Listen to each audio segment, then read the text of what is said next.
এই আত্মাটি তার মধ্যে থেকে বার হয়েছে এবং তান্ত্রিকটি সেই আত্মাকে ধরে একটি বোতলের মধ্যে ভরে রাখে। ঘন জঙ্গলের মাঝে ছিল একটি প্রাচীন গাছ। গ্রামের লোকেরা সেই গাছের কাছে যেতে ভয় পেত। গ্রামের বাসীরা বলতো যে ওই গাছে একটি আত্মা আছে, সেই কারণে তারা কোথাও যায় না।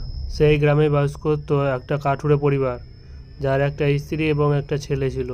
তুমি জঙ্গলে গিয়ে কিছু কাঠ নিয়ে আসো, আমাদের তো বাড়িতে আর এখন কোনো পোড়ানোর জন্য জিনিস নেই। ঠিকই বলেছো, থামো, আমার কুড়ুলটা কোথায় গেল, নিয়ে আসো, আমি এখনই যাচ্ছি। তখন কাঠুরেটা হাতে কুড়ুল নিয়ে তার একটা বন্ধুর বাড়ি যায় এবং তার বন্ধুকে সাথে নিয়ে সে জঙ্গলের ভিতরে কাঠ কাটতে যায়। আরে লালু, শুনছো? চলো আমরা আজকে জঙ্গলের ভিতর দিকে যাই। যদি ভালো কিছু কাঠ পাই তাহলে আমাদের অনেক ভালো হবে। না না, ভিতর দিকে যাওয়া ভালো নয়, কারণ ভিতরে একটা গাছ আছে, সেই গাছে নাকি আত্মা বাস করে। আরে ও কথা তো সব বাজে কথা, চলো আমরা যাই। তখন তারা দুজনে হাঁটতে হাঁটতে জঙ্গলের আরেকটু গভীর দিকে চলে গেল। তখন সে দেখলো একটা বড় গাছ আছে, সেই গাছটিকে তারা কাটতে শুরু করলো। তখনই সেই গাছ থেকে একটা ঝনঝনে আওয়াজ বার হয়ে এলো। তখন সেই গাছ থেকে একটা সোনার কলসি বার হয়ে এসে পড়লো। তখন লালু সেই কলসিটাকে নিয়ে তার বাড়ি চলে আসে এবং বাড়ি এসে তার স্ত্রীকে দেখায়। তখন তার স্ত্রী বলে, আরে এত সোনা ভরা বলছি তুমি কোথায় পেলে? আমি জঙ্গলের ভিতরে এক জায়গায় কাঠ কাটতে গিয়েছিলাম, একটা গাছ কাটছিলাম, তখনই এই গাছটা থেকে এই সোনা বার হয়ে এলো।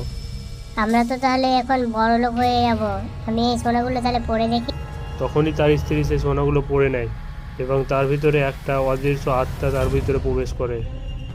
তখন সেই মেয়েটি দৌড়তে দৌড়তে একটা গাছের উপরে চেপে পড়ে।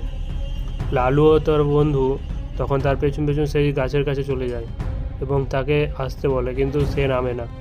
তখন লালু আর তার বন্ধু মিলে একটা তান্ত্রিকের কাছে যায় এবং সব কথা খুলে বলে। তোমরা দুজনে ভুল করেছো, সেই গাছের কাছে যেতে হতো না তোমাদের। এখন কি হবে, আমার স্ত্রীকে আপনি বাঁচান। তখন তান্ত্রিকটি হাতে ত্রিশূল নিয়ে সেই গাছের কাছে চলে যায় এবং কিছু মন্ত্র পড়তে থাকে। তখনই সেই আত্মাটি নিচে নেমে আসে। তুই চলে যা এখান থেকে, নয়তো তুইও মরবি এদের সাথে সাথে। তখন তান্ত্রিকটি কিছু মন্ত্র পড়ে এবং তার চারিপাশে একটা আগুনের ঘেরা তৈরি হয়ে যায়। তখনই আত্মাটি তার মধ্যে থেকে বার হয়েছে এবং তান্ত্রিকটি সেই আত্মাকে ধরে একটি বোতলের মধ্যে ভরে রাখে এবং জলের মধ্যে ফেলে আসে।